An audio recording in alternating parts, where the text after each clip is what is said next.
Chers amis, l'Église d'Épinal vous accueille pour accompagner Imani dans sa dernière demeure.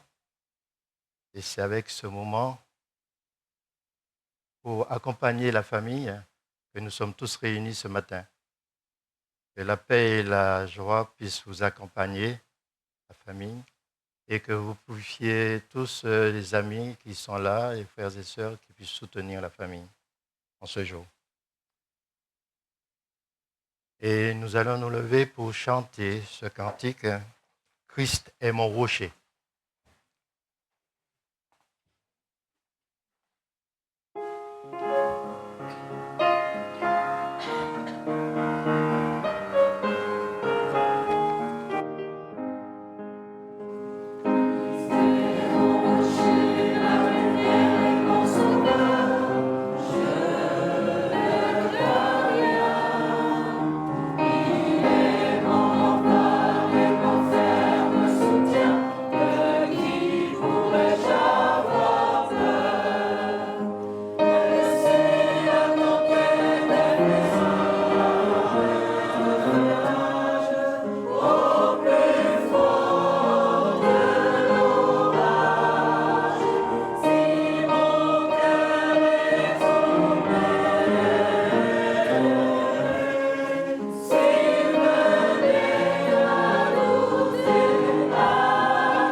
Nous allons poursuivre ce moment de louange avec « Il est exalté, le roi est au-dessus des cieux ».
Dieu, quel amour!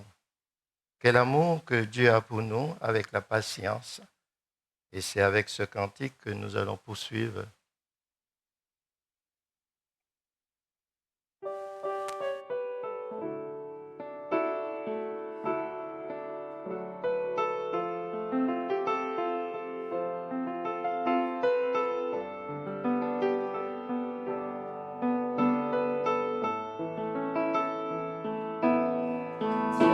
Quel amour, quelle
Nous allons poursuivre avec ce chant qui nous dit « Je chanterai ton grand amour ». C'est un amour que Dieu seul peut nous accorder à chacun de nous.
Avec ce chant de Canaan, quand verrons-nous que nous terminons ce moment de louange?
Inclinons la tête pour la prière. Tendre Père Céleste, nous voulons, Seigneur, te remercier pour ces grâces que tu nous accordes et d'être ici présent pour accompagner Imani dans cet adieu. Nous voulons aussi, Seigneur, avoir une pensée forte pour les parents et la famille autour, que tu puisses leur donner cette espérance que nous avons, afin qu'ils puissent avancer pas à pas avec toi et que tu puisses les donner la force et le courage dans les jours qui vont suivre. Père, nous voulons te remercier encore pour toutes les grâces et que tu puisses nous donner la paix que toi seul tu donnes dans nos cœurs, au nom de Jésus, notre bien-aimé Sauveur, et que toute gloire te revienne dès maintenant et au siècle des siècles. Amen. Vous pouvez vous asseoir. Nous allons laisser la place au témoignage.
Bonjour à tous, merci à tous d'être venus. Merci pour votre soutien, pour vos prières, pour tout. Et aujourd'hui, nous aimerions vous témoigner tout l'amour que Dieu a eu pour nous. Natacha en a parlé beaucoup hier soir de cette attente interminable pour avoir un enfant. Et le Seigneur est bon et répond aux prières de cette magnifique jeune fille qui a prié pendant 3 ans, matin, midi et soir. Seigneur Jésus, Petit frère, je voudrais un petit frère ou une petite sœur. Et le Seigneur est bon et le Seigneur exauce, mais il faut être patient et persévérant. Et Yoéla a été patiente et persévérante, même plus que ses parents qui avions presque totalement perdu l'espoir, si bien même que notre super médecin avait prédit une préménopause, c'est cela? Ménopause précoce. À 5 semaines de grossesse. Donc, ça a été une grande surprise et une joie immense d'apprendre la venue d'un enfant. Puis, nous avons appris que c'était une petite fille. Et là, bien sûr, vous imaginez le papa. Ah, encore une fille. La joie de ça. La joie de ça. Et alors là, bien sûr, je vous passe les détails de chercher un prénom et tout cela. Ce prénom qui est arrivé, oui, on peut dire la veille de l'accouchement. La veille de l'accouchement, on cherchait. Et ce petit être, ce petit ange est arrivé dans nos vies en apportant une joie immense, une joie incomparable. Et j'aimerais vous témoigner de cet amour immense que Dieu nous a fait d'avoir un enfant. À notre âge, certains diraient, mais vous êtes jeune, mais on n'arrive pas à se l'enlever de la tête, bien entendu. Et là commence notre nouvelle expérience de parents, avec tous ces lots, ces premières nuits. J'ai envie de vous partager ça. Ces premières nuits à l'hôpital, quand maman est épuisée, que papa a les yeux grands ouverts et tout rouge de fatigue, mais qu'il doit prendre sa fille pour laisser maman se reposer et la bercer, la dormoter. Mais mademoiselle est arrivée de nuit, donc c'est forcément pas une fille de la journée, donc elle aime déranger son père la nuit. Et elle a continué à la maison. Et moi j'étais là, très heureux, des fois même un peu sur les nerfs, mais heureux quand même. Et Je vous partage aussi tous ces petits moments où mademoiselle est bien repue, elle a bien mangé, et elle doit faire son rot. Et elle le partage avec papa. Oh, encore un nouveau t-shirt. Mais non, je viens de mettre mon pyjama, et il est drapé. Et Seigneur, nous lui rendons grâce, même que ça a été court, puissions-le le dire, 2 mois et quelques jours. Nous avons passé de merveilleux moments.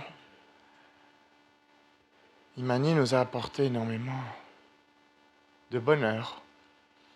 Oh, quel bonheur! Nous avons chanté, oui. Et nous voulons lui rendre hommage aujourd'hui, mais nous souhaiterions la rendre à son Créateur, car elle ne nous appartient pas.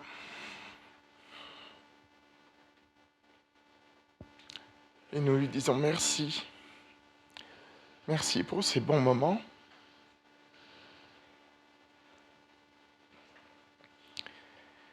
Et nous avons cette espérance.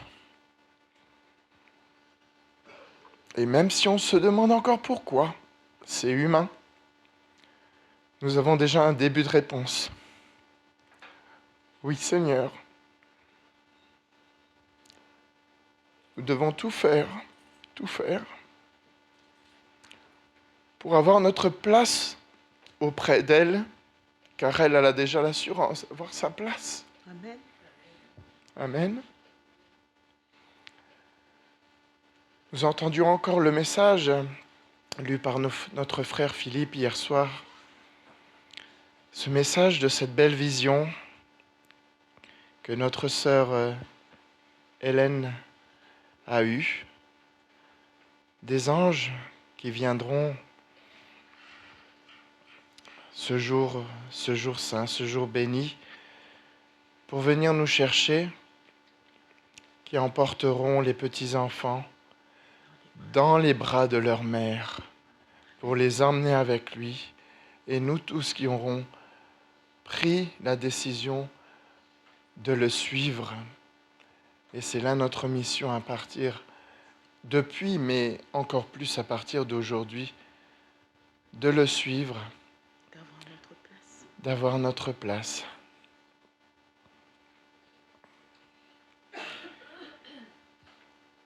Et Seigneur, c'est même avec des larmes et des sanglots que nous te remettons Imani, Seigneur. Nous te disons merci pour toutes ces grâces, pour toutes ces bénédictions. Dieu a donné, Dieu a repris, que le nom de l'Éternel soit béni. Amen. Amen.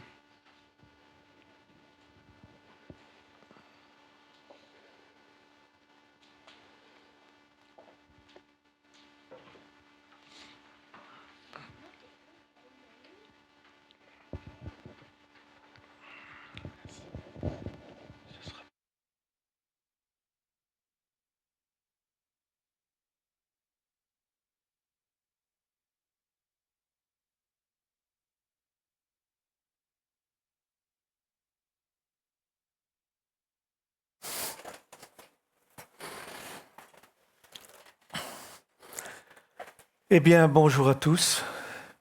Et encore une fois, moi-même, je vous remercie d'être venus soutenir la famille Mingus pour ce moment d'épreuve. Toutefois, je voudrais vous parler, moi, d'espérance, de joie, de bonheur, parce que c'est ce que la Bible dit. Un jour, il y a bien longtemps, il n'y avait pas encore le TGV, pour vous dire. Il venait juste de commencer à rouler. J'étais pasteur à Brest. Et je devais aller de temps en temps sur la région parisienne, passer par Paris, et il me fallait en train à peu près 8-9 heures. Oui, c'est à une époque. Et c'était encore à l'époque où il y avait les compartiments, vous savez, ces petites choses où on était 8 dans le même wagon, enfin dans la même partie, 4 d'un côté et 4 de l'autre, les uns en face de l'autre. Et j'étais rentré dans un compartiment où il y avait une personne seule à ce moment-là. C'était une jeune femme et elle était en train de pleurer. Bon, je me suis dit, je ne vais pas la déranger dans un premier temps. Puis après, j'ai parlé avec elle et elle me dit « Ah, mais je pleure parce que j'ai perdu un ami très cher et pour moi c'est terrifiant parce que je suis athée. » Bon, hein, et je ne vois qu'une chose, un corps qui pourrit, qui est bouffé par les asticots, qui devient poussière et plus rien. Alors je dis, écoutez, moi je suis pasteur et je crois en l'espérance. Elle me dit, oh, ça va. Je suis professeur de philosophie, professeur de religion à l'université, je ne sais plus laquelle, une université parisienne. Hein.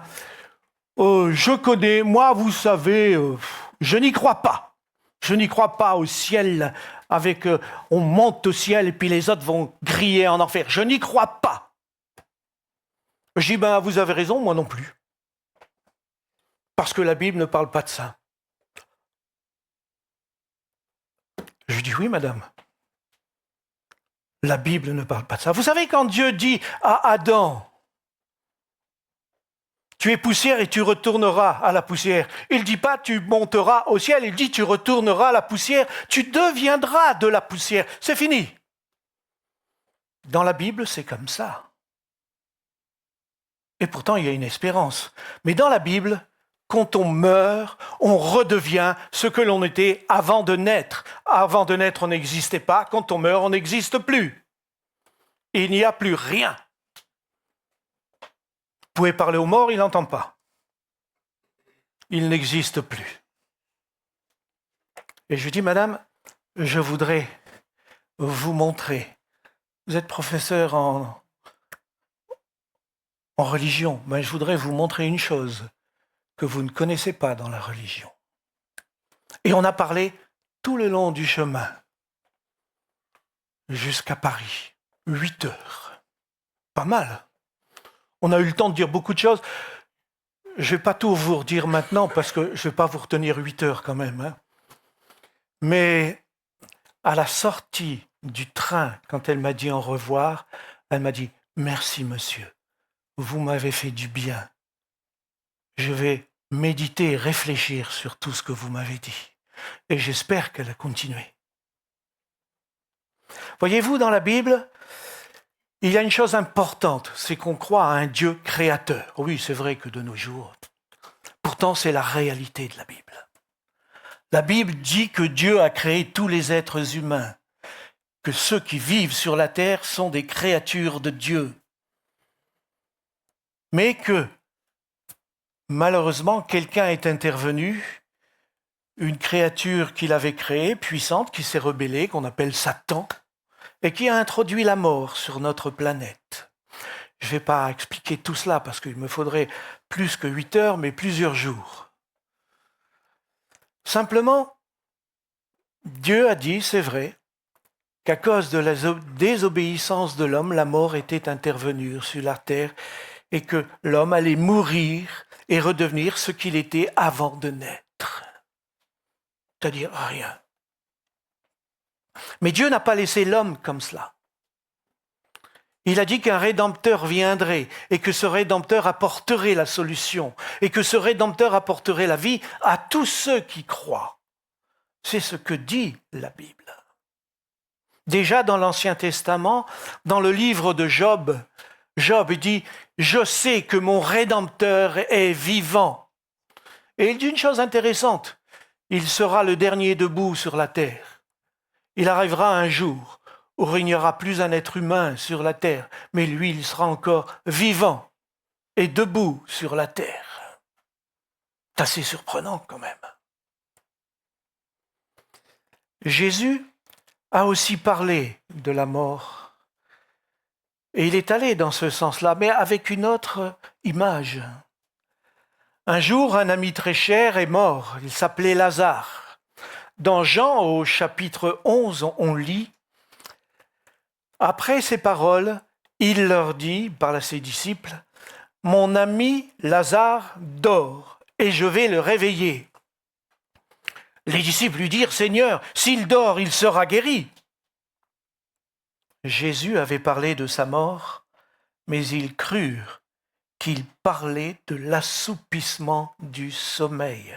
Alors Jésus leur dit ouvertement, Lazare est mort. Pourquoi Jésus a-t-il parlé de l'assoupissement du sommeil? Eh bien parce que quand on dort, quand on est endormi profondément, on est inconscient de ce qui se passe autour de soi. On ne participe plus à la vie de ce qui se passe autour de soi. Quelqu'un peut rentrer dans la chambre, s'il est assez discret, peut faire le tour, aller fouiller nos armoires et on n'entend rien. Peut même nous tuer dans le sommeil. On est totalement inconscient. On ne sait pas ce qui se passe autour de nous, sur la terre. Eh bien, Jésus veut dire par là que quand on est mort, on est dans cet état-là. On n'existe plus, on ne sait plus rien. Et l'Ecclésiaste, qui n'est autre que le roi Salomon, dit « Les vivants » dans Ecclésiaste 9, verset 6, en effet, savent qu'ils mourront. Mais les morts ne savent rien. Il n'y a pour eux plus de salaire, puisque leur mémoire est oubliée. Et leur amour, leur haine, leur envie ont déjà péri, et ils n'auront plus jamais aucune part à tout ce qui se fait sous le soleil, c'est-à-dire qu'ils ne peuvent pas revenir sur la terre. Ils sont morts, ils n'existent plus. Les fantômes, ça n'existe pas. Voilà ce que nous dit la Bible. Quand on est mort, on est mort.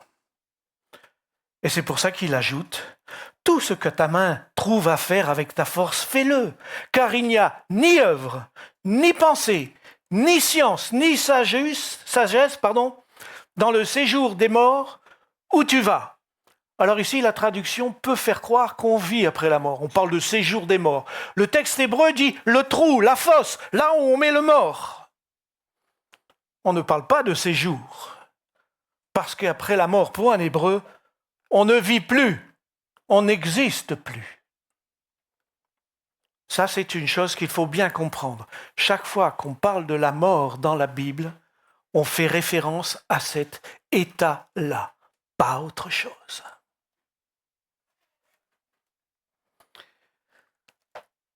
Et dans Jean, que j'ai cité déjà tout à l'heure, Jean 11, Jésus va voir son ami qui est mort. Il a dit qu'il allait le réveiller, c'est-à-dire dans son état d'esprit à lui, c'était le ressusciter de la mort. Et il rencontre Marthe, sa sœur, la sœur du mort. Et sa sœur lui dit, « Seigneur, si tu avais été ici, mon frère ne serait pas mort, parce que toi tu guéris les maladies, donc il ne serait pas mort. Mais maintenant même, dit-elle, je sais que tout ce que tu demanderas à Dieu, Dieu te l'accordera. » Marthe avait la foi en Jésus. Elle croyait qu'il pouvait même ressusciter le mort. Et pourtant, Jésus lui dit, ton frère ressuscitera. Et elle va lui répondre, chose surprenante, je sais qu'il ressuscitera à la résurrection au dernier jour. C'est-à-dire que dans son esprit et dans sa foi juive, pour elle, les morts allaient ressusciter seulement à la fin des temps, au dernier jour, pas avant. Pas avant. Et Jésus lui répond, « Je suis la résurrection et la vie. Celui qui croit en moi vivra même s'il est mort. Alors c'est là qu'on dit, voyez, il vit, même il est mort, mais il vit. Non, c'est pas ce que Jésus veut dire. Jésus dit, vivra. S'il est mort, il vivra. Il vivra à la fin des temps. Celui qui croit en moi vivra, même s'il meurt. Quiconque vit et croit en moi ne mourra jamais. Alors là, ça y est, oui, il le dit bien là. Non, non, non, non, non. On est au futur. Ne mourra jamais. Il arrivera un temps où il ressuscitera pour ne plus jamais mourir. Ne mettons pas ce que les croyances humaines ont apporté à l'extérieur de la Bible pour l'interpréter différemment de ce qu'elle dit. Bien sûr, un jour, Jésus reviendra. Et Marthe va dire, oui Seigneur, je crois que tu es le Christ, le Fils de Dieu, qui devait venir dans le monde. Ici, Marthe lui dit, tu es le Rédempteur. Tu es le Fils de Dieu. C'est-à-dire, dans sa conception juive, tu es Dieu venu sur terre. Parce que pour un juif, ça ne peut pas être autrement.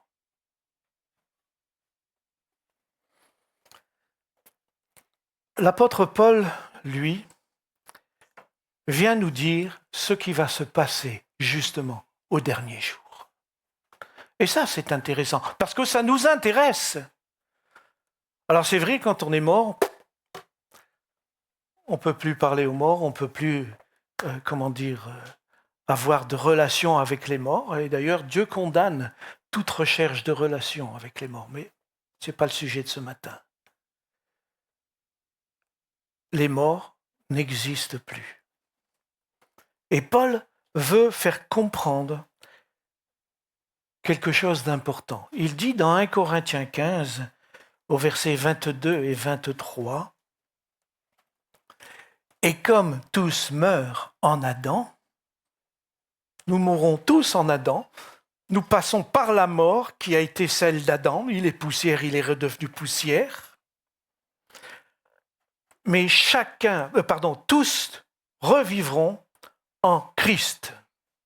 Tous revivront en Christ. De même, tous revivront en Christ. Et on nous dit ensuite, mais chacun en son rang, Christ comme prémisse, et ceux qui appartiennent à Dieu, puis ceux qui appartiennent à Dieu, puis lors de son avènement. Donc voilà, on nous dit ici que Jésus va ressusciter premièrement. Ça peut paraître surprenant. Jésus est le seul à être ressuscité, non pas sur la terre, mais à être ressuscité dans une vie parfaite. Quand il est ressuscité, son corps n'avait plus les stigmates de l'humanité que nous sommes. Une humanité qui peut avoir des maladies, une humanité qui peut mourir. Jésus est ressuscité pour l'éternité en tant qu'être humain. Mais Jésus était aussi Dieu. Donc, l'apôtre Paul nous dit que, voilà, au dernier jour, les hommes vont ressusciter avec le Christ, en Christ. Puis ceux qui appartiennent à Christ, c'est-à-dire ceux qui croient.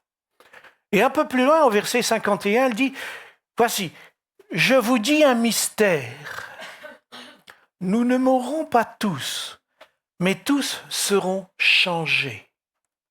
Tous ne vont pas mourir. Quand Jésus reviendra, il y aura encore des hommes vivants, des hommes qui lui appartiennent vivants. » Et l'apôtre Paul dit, en un instant, en un clin d'œil, à la dernière trompette, la trompette sonnera et les morts en Christ ressusciteront incorruptibles.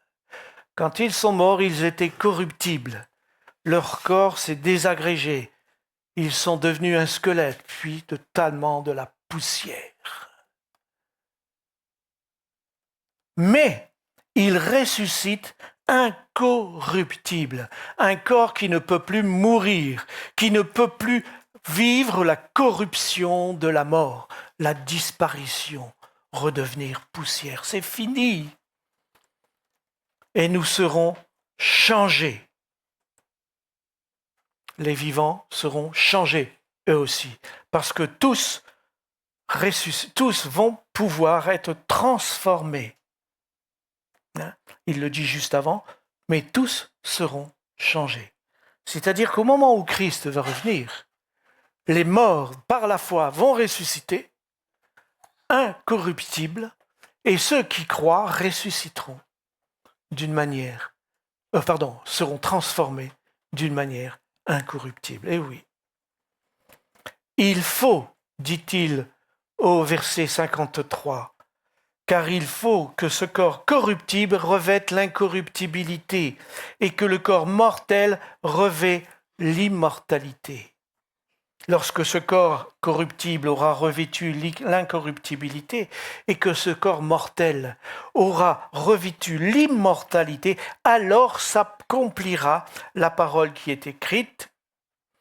La mort a été engloutie dans la victoire. Ô mort, où est ta victoire? Ô mort, où est ton aiguillon? C'est une prophétie. La Bible prophétise qu'un jour la mort sera totalement vaincue. Et la Bible nous dit que c'est à la fin, au dernier jour, quand le Seigneur reviendra. C'est ça l'espérance. Et nous avons foi en Dieu. Et nous savons que ceux qui décèdent ressusciteront un jour. C'est pour cela que nous sommes ici ce matin. Pas simplement pour dire au revoir à Imani, en se disant c'est fini, elle est morte, c'est fini. C'est de se dire un jour, on la reverra. Un jour, elle sera dans vos bras de nouveau. Vous retrouverez de nouveau votre bébé, plein de vie, mais d'une vie incorruptible, parfaite. C'est cela que Dieu nous dit. Dieu ne veut pas que nous tournions vers la mort et que nous disions « Oh là là, c'est terrible !» Bien sûr que c'est terrible. Bien sûr qu'il faut pleurer parce que ça fait du mal.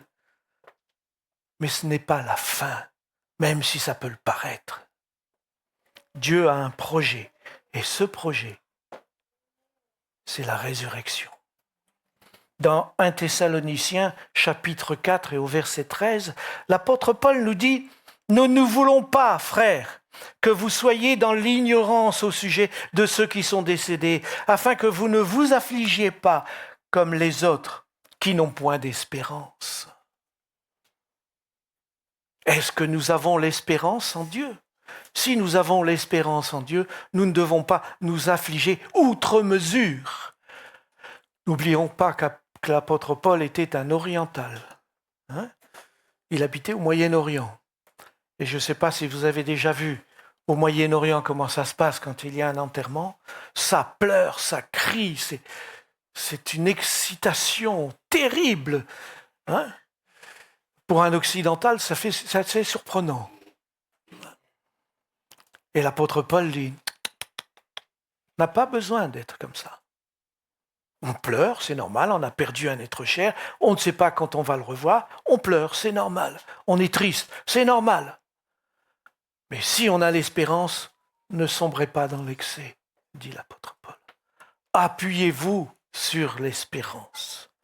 Et il continue au verset 14. « Car si nous croyons que Jésus-Christ est mort et qu'il est ressuscité, croyons aussi que Dieu ramènera par Jésus et avec lui ceux qui sont décédés. » Vous savez que Jésus est un personnage historique. Il a réellement existé.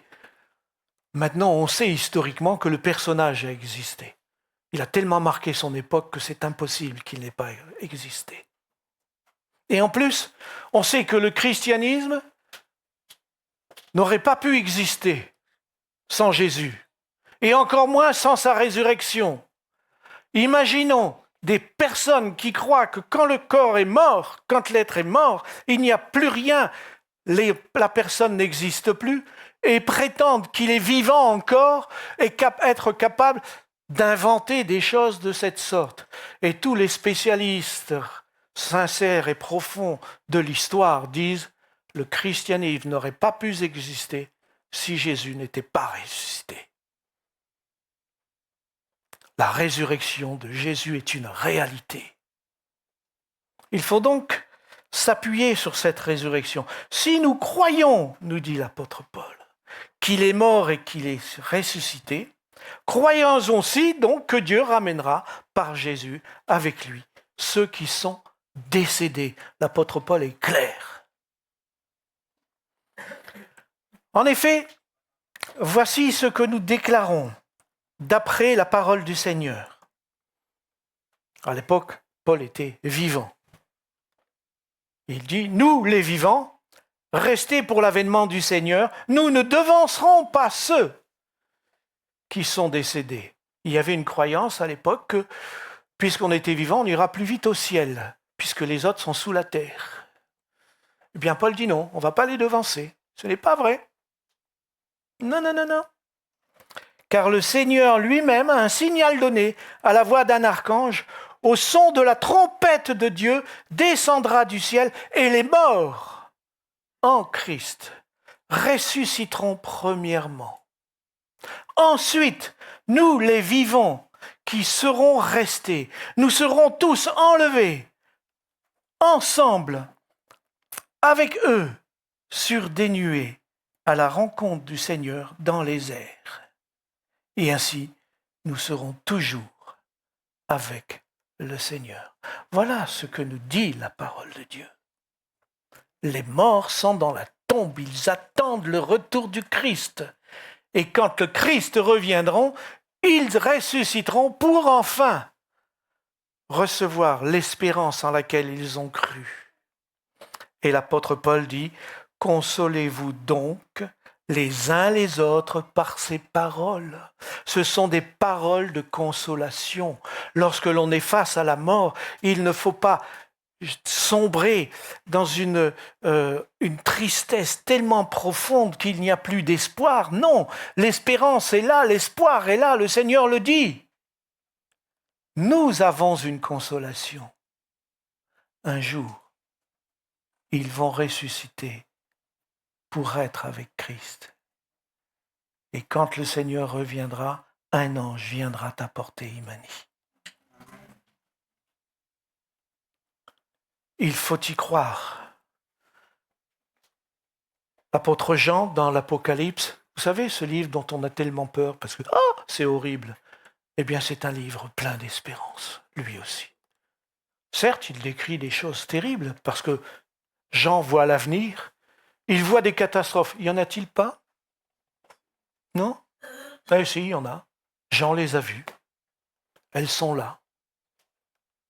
Mais il dit, puis je vis un nouveau ciel, chapitre 21 à partir du verset 1er, et une nouvelle terre, car le premier ciel et la première terre avaient disparu, et la mer n'était plus. Je vis descendre du ciel d'auprès de Dieu la ville sainte, la nouvelle Jérusalem, préparée comme une épouse qui s'est parée pour son époux. C'est-à-dire qu'elle est belle, cette ville. Vous avez déjà vu une mariée qui est moche, vous? En général, elles sont très belles, les mariées. Toutes. C'est-à-dire que la belle Jérusalem, la Jérusalem sera magnifique, merveilleuse, belle. Et c'est là que vont vivre ceux qui vont recevoir l'éternité dans cette ville extraordinaire.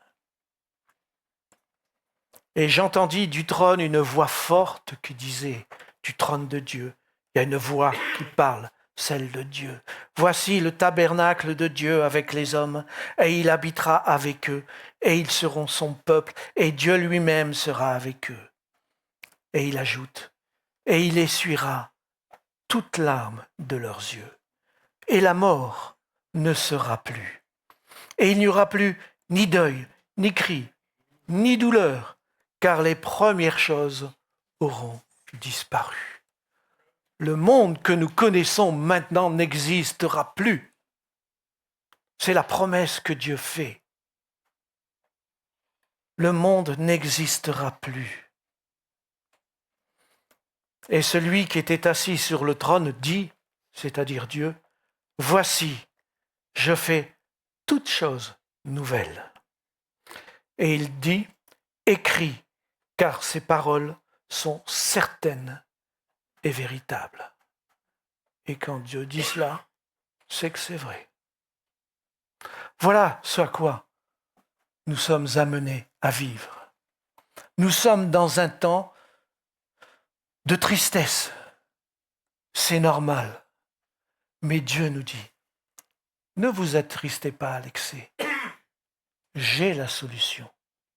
J'ai fait ce qu'il faut à notre époque. Le Messie est venu, il a donné sa vie pour nous.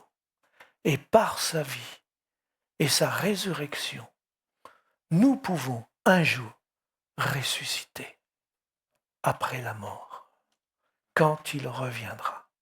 Et je n'ai pas le temps d'en parler, mais prophétiquement, je vous assure, c'est très bientôt. Ce qui se passe dans ce monde, ce que dit l'Apocalypse à ce sujet, le démontre.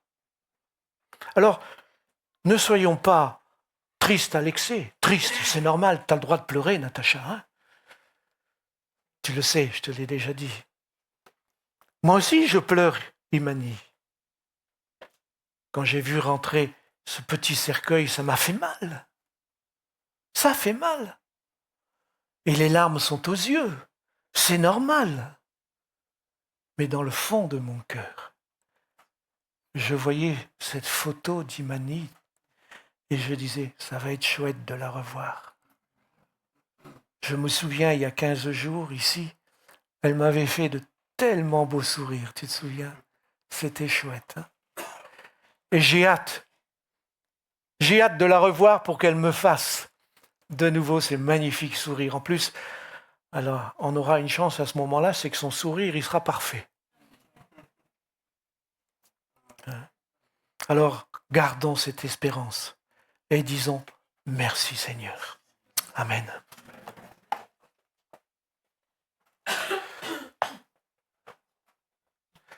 Maintenant, c'est à Georges de venir dire quelques mots en tant que représentant chef de la famille.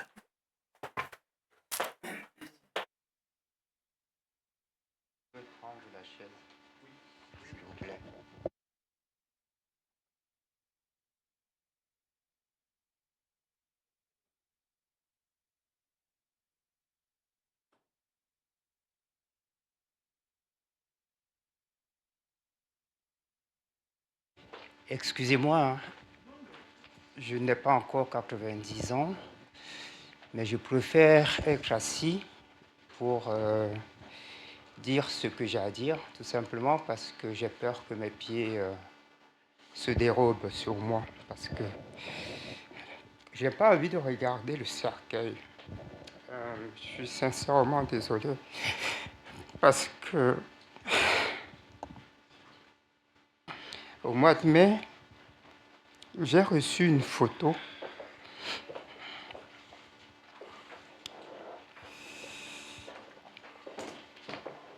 Coucou, papy, ça y est, je suis arrivé. Je m'appelle Imani Elena Mengus. J'ai 48 cm. Je suis arrivé cette nuit à 3h17. J'espère pouvoir te voir très bientôt. Maman et moi, nous nous portons bien grâce à Dieu. Merci pour tes prières. Je te fais plein de bisous. Imani m'a écrit. Elle n'avait pas de téléphone portable. Mais elle a pris le téléphone portable de sa maman, à peine née, pour m'écrire. Oh, quelle joie quand on reçoit un mot de sa petite fille. Et je lui ai répondu, « Coucou Imani, ça fait plaisir de te lire. » Je lui ai mis un petit émoticône où je l'ai embrassé. « Mais dis-moi, à peine sorti du ventre, tu sais déjà utiliser un téléphone portable et envoyer un message? Et je lui ai mis un émoticône où je tirais la langue. Je suis sûr qu'elle l'a lu, elle a rigolé. Je lui ai dit, bienvenue ma petite fille. Je suis très heureux d'être papy une fois de plus. Dis à papa et maman que je passerai te voir bientôt et qu'on fera la fête ensemble. Que Jéhovah Dieu veille sur toi et sur ta grande sœur Youyou et sur papa et maman. Loba Nam Sabeo signifie que Dieu bénisse ma petite fille. Ton papy qui t'aime très, très fort. Bisous à vous tous. Mais je ne savais pas qu'en arrivant, je trouverais Amani dans une boîte. C'est pas possible parce qu'en fait, j'aurais voulu la voir. Je connais pas son visage. Qu'est-ce qu'elle fait là-dedans?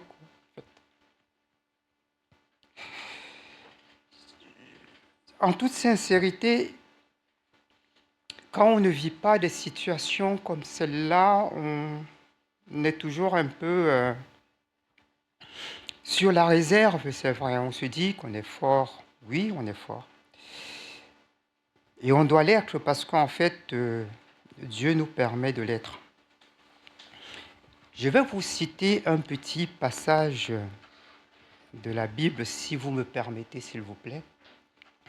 C'est Ecclésiaste chapitre 7, versets 1 et 2, qui dit « Une bonne réputation vaut mieux qu'une bonne huile, et le jour de la mort vaut mieux que le jour de la naissance.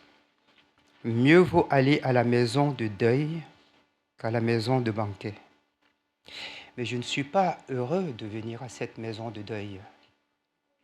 Je ne suis pas heureux. Pourquoi? Parce que le verset 1 dit « Une bonne réputation vaut mieux qu'une bonne huile ».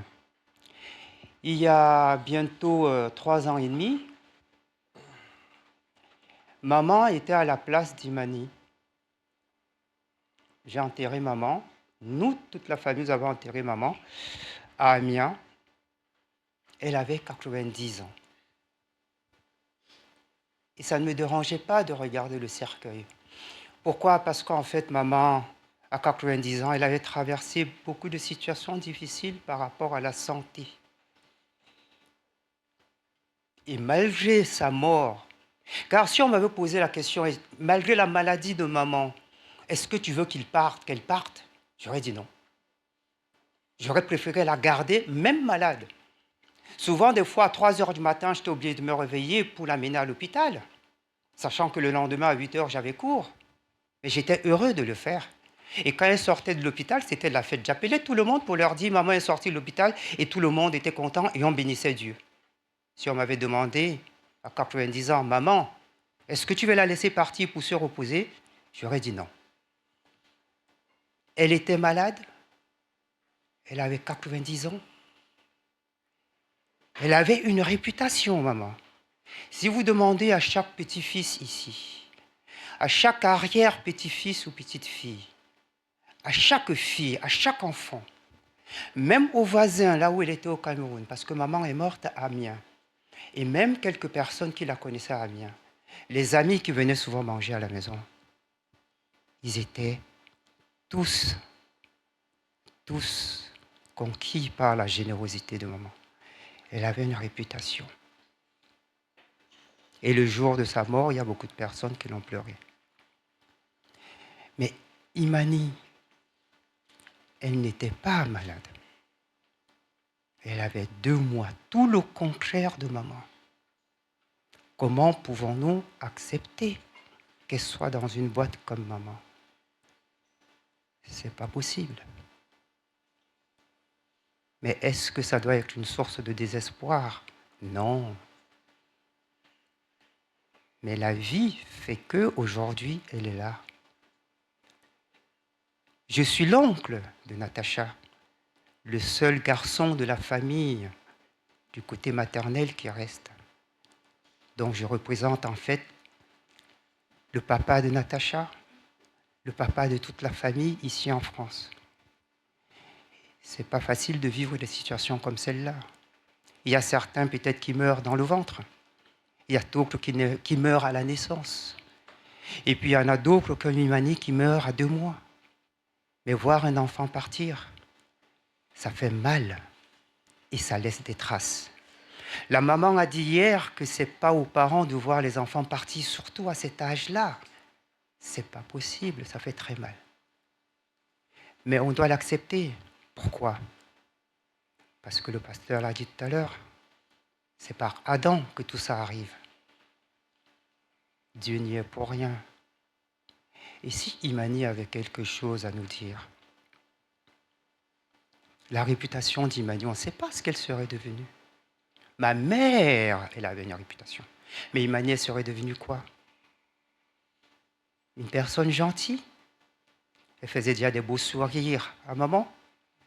Elle vomissait sur papa. J'aurais été un grand-père heureux de rentrer sur Ami avec le vomi d'Imani sur moi. C'est une bénédiction. Et malheureusement, je n'ai pas eu ce privilège. Imani aurait peut-être pu aussi être une personne avec plein de qualités, qui grandissait en sagesse, tant devant Dieu que devant les hommes, et qui continuait aussi à apporter autour d'elle la générosité. Elle aurait pu aussi être une personne qui aurait une réputation de quelqu'un qui pardonne, de quelqu'un de généreux, de quelqu'un qui cherche la paix entre les gens, de quelqu'un qui cherche vraiment le bien de son prochain. Et si elle avait quelque chose à nous dire? Un deuil ne doit pas juste être là pour penser aux morts, mais un deuil doit être là pour nous rappeler notre nature de pécheurs, et surtout notre nature à Imani. Le psaume 90 nous donnera la nature de l'humain. Permettez-moi encore, s'il vous plaît, de le prendre avec vous. Imani nous dit ceci, je me permets, même si quelque part on peut mettre ça sous l'égide d'un film dont j'ai un peu écrit le scénario, je pars de l'idée que Imani devait être quelqu'un de spirituel. Parce que, étant l'enfant de Dieu, elle ne pourrait qu'avoir des pensées spirituelles. Qu'est-ce qu'elle nous dit? Elle nous dit ceci. Papy Georges, lis le psaume 90, le verset 10. Il dit « La durée de notre vie est de 70 ou 80 ans. Si l'on est particulièrement robuste, mais elle est remplie de malheurs et de chagrins, elle passe vite et nous nous envolons. » Nous sommes là pour parler d'Imani. Et Imani nous envoie aussi un message. Elle, ça n'a même pas duré 3 mois. La Bible parle ici de 70 à 80 ans. Elle, ça a duré 2 mois et 3 jours. C'est très, très peu. Très, très peu pour moi qui aurais voulu la voir. Je n'ai même pas eu la possibilité de la voir. Et ce verset nous dit, la vie passe vite, mais elle, c'était vraiment une étoile filante. Passer trop vite. Qu'est-ce qu'elle nous dit derrière? Elle nous demande ceci, le verset 12 nous dit, apprends-nous. Donc on demande à Dieu, apprends-nous à compter nos jours pour que nous puissions acquérir un cœur sage. À compter nos jours. Compter nos jours, ça signifie quoi? Ça signifie simplement que Amani voudrait que chaque jour qui passe, que nous ayons un cœur sage pour que nos actions, nos paroles puissent toujours être à la louange de Dieu, parce que c'est grâce à Dieu qu'elle est venue. On a eu le témoignage de sa maman hier. Comptons nos jours de manière à ce que nous puissions avoir un cœur sage, un cœur qui accepte la volonté de Dieu, un cœur qui pardonne, un cœur qui cherche la paix, un cœur qui est là pour faire le bien à son prochain, un cœur qui aime Dieu de tout son cœur et qui aime aussi son prochain. Parce que si on ne fait pas ça, c'est qu'on serait en fait passé à côté de la vie qu'elle n'a pas pu avoir. Il y a des fois un aveugle, il ne voit pas. On a beau lui décrire tout ce qu'on voit. La parole de l'aveugle, c'est quoi? Oh, qu'est-ce que tu es chanceux de voir tout ça. Moi, je ne vois pas. Un sourd qui n'entend pas, il nous dira, oh, qu'est-ce que tu es chanceux d'entendre. Moi, j'y arrive pas. Une personne infirme nous dira, oh, qu'est-ce que tu es chanceux. J'aimerais bien courir avec toi. Mais qu'est-ce que tu es chanceux d'avoir les pieds pour courir. Moi, j'y arrive pas. Et qu'est-ce qu'elle nous dirait, une personne morte? Qu'est-ce que vous êtes chanceux d'être encore en vie. Profitez-en pour acquérir un cœur de sagesse. Pour que votre vie, vous puissiez en profiter au mieux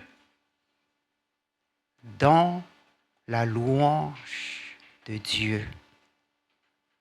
Pour que vous ne puissiez pas regretter la petite minute de votre vie. Qu'elle vous soit utile pour vous et pour votre voisin. Imani nous envoie ce message. Vivre 2 mois et 3 jours, c'est pas possible. Si on avait demandé à Imani, est-ce que tu veux partir maintenant? Elle aurait dit non. Elle aurait dit, j'aimerais vivre encore. Parce que je n'ai pas encore montré de quoi je suis capable. Mais par contre, elle nous dit aujourd'hui, vous qui êtes vivants, s'il vous plaît, continuez à vivre pour moi. Ce que je n'ai pas pu faire, continuez à le faire pour moi. Et nous allons continuer à le faire en acquérant un cœur de sagesse. Et pourquoi le cœur de sagesse est important? Il y a le Proverbe, chapitre 27. Permettez-moi. Et il y a verset 11 qui nous dit, là c'est Dieu qui nous parle, mon fils, agis avec sagesse. On retrouve tout ce mot sagesse. Et réjouis mon cœur pour que je puisse répondre à celui qui me provoque.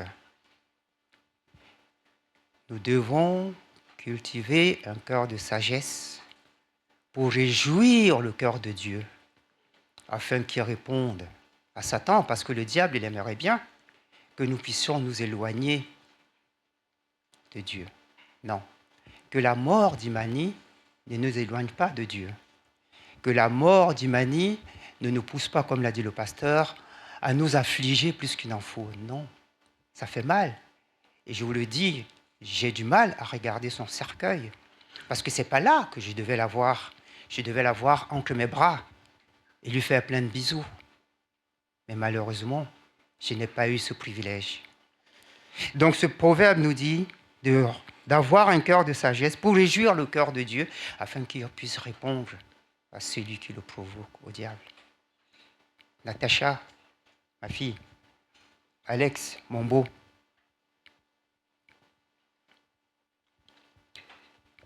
vous n'aurez plus un Amani depuis quelque temps, vous ne l'avez plus. Mais que cela ne puisse pas vous empêcher de continuer à marcher sur le chemin sur lequel vous marchez depuis des années, le chemin de Dieu, en continuant à acquérir le cœur de sagesse. Un cœur de sagesse qui vous permettra justement d'être là pour toutes ces personnes qui sont là aujourd'hui pour Amani.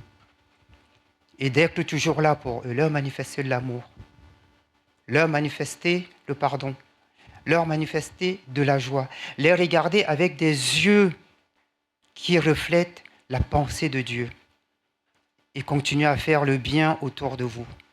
Je pense que ce serait la meilleure façon de pouvoir justement rendre Imani heureuse de cette vie qu'elle n'a pas pu avoir, mais qu'elle vivra maintenant par procuration, par vos vies. Parce que si vous loupez vos vies, c'est presque la vie d'Imani que vous voulez louper. Et ce ne serait pas par rapport à la gloire de Dieu. Et pour finir, cette belle pensée de Salomon, la conclusion, c'était la conclusion de son livre d'Ecclésiaste. Qu'est-ce qu'il dit? Il nous dit ceci.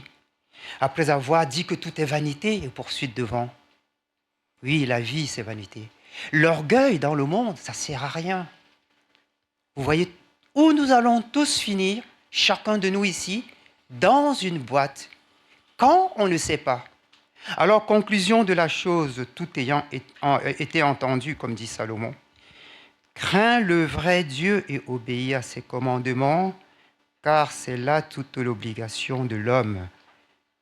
Car le vrai Dieu jugera toute action, y compris toute chose cachée, pour savoir si elle est bonne ou mauvaise.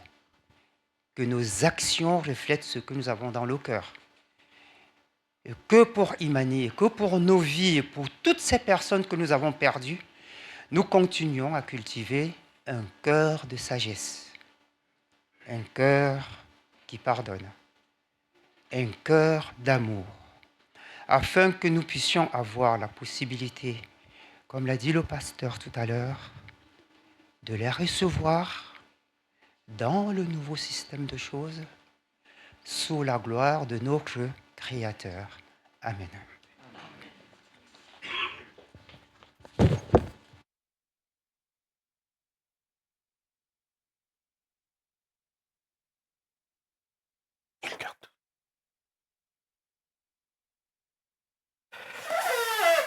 Je vous inviterai à vous lever pour chanter. Nous avons parlé de l'espérance. Eh bien, nous allons chanter cette espérance par le cantique « Jésus, mon espérance ».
Prions ensemble. Seigneur, notre Dieu, notre Père, nous sommes réunis maintenant ici pour dire au revoir à Imani.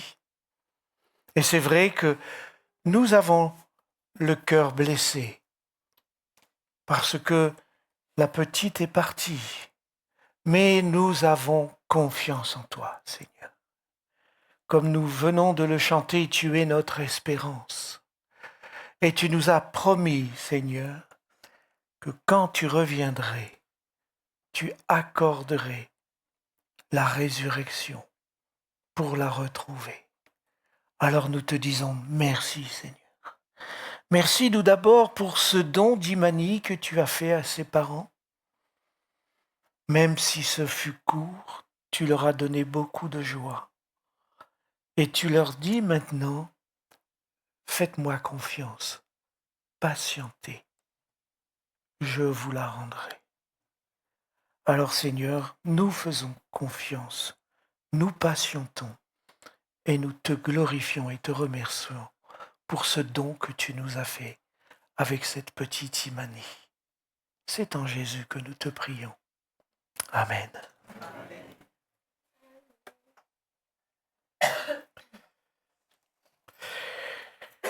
Nous allons avoir un chant et ensuite nous sortirons. Oui, on vous demande de vous asseoir. Ensuite, nous sortirons et nous pourrons partir donc au cimetière d'Allainville. D'Allainville, pardon. Pour ceux qui le peuvent, il n'y a pas d'obligation. Pour ceux qui le peuvent, donc, au cimetière d'Allainville, donc rue principale. Voilà. Écoutons et voyons ce chant.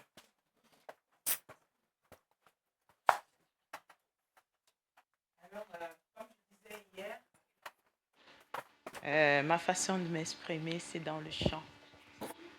Et cette prière que je vais exprimer dans le chant, je me l'approprie à moi, mais je vous la partage aussi, afin que ce soit votre partage avec moi.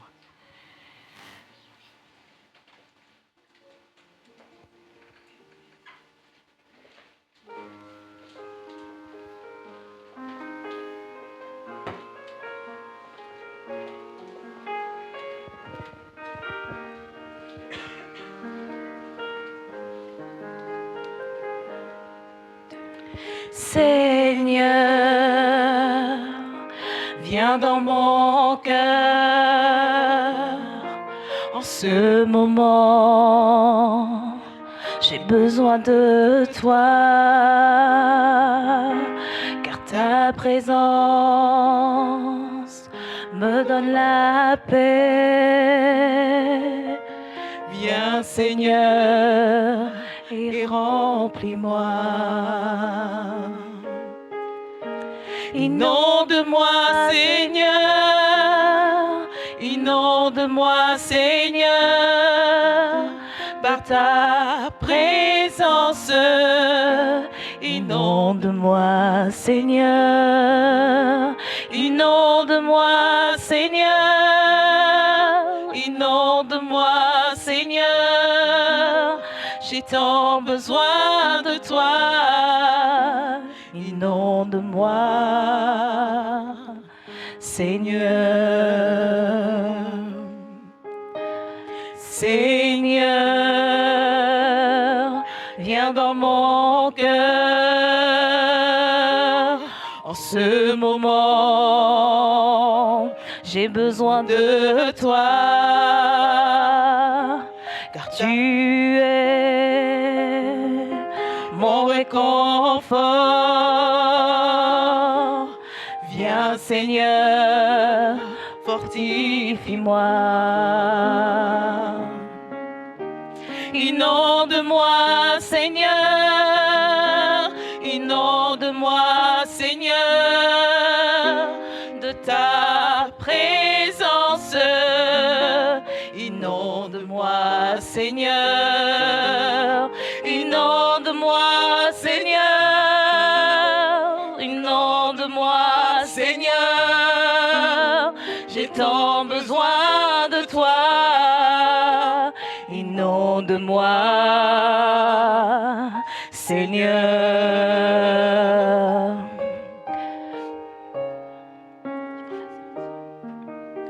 Tu es le Dieu de toute l'éternité,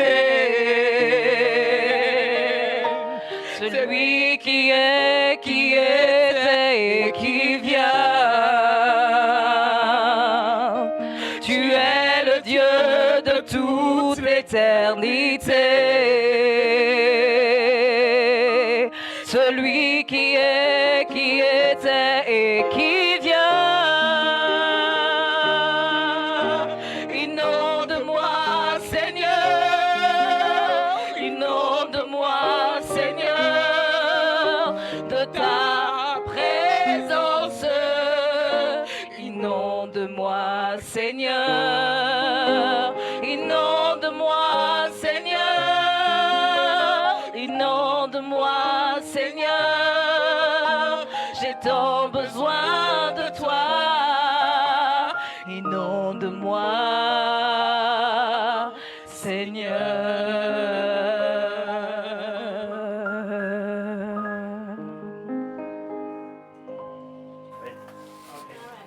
Amen. Merci.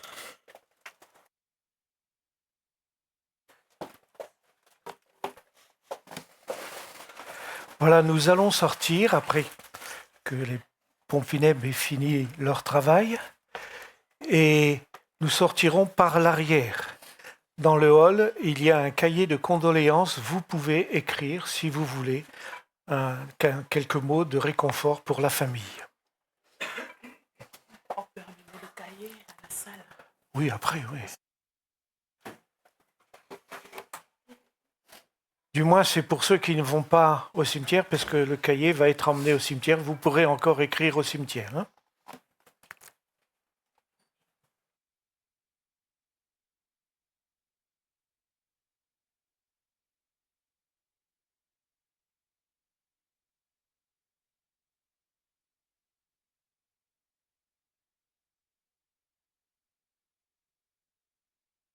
Parents, vous sortez. Merci beaucoup.